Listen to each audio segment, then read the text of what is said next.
జతగా ఉండే వరమే నువ్వే ఇస్తే ఇంకేమి కావాలి జన్మకి.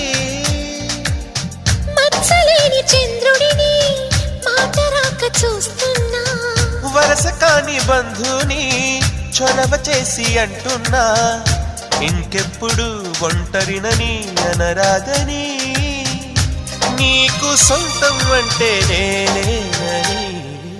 కొమ్మ కొమ్మ విన్నావమ్మ కోయిల వస్తుంది, వస్తూ వస్తూ తనతో వెన్నెల వెలుగులు తెస్తుంది. ఏవమ్మ మరుమల్లి తోరణాలు కడతావా, చిలకమ్మ ఎదురేగి స్వాగతాలు చెబుతావా.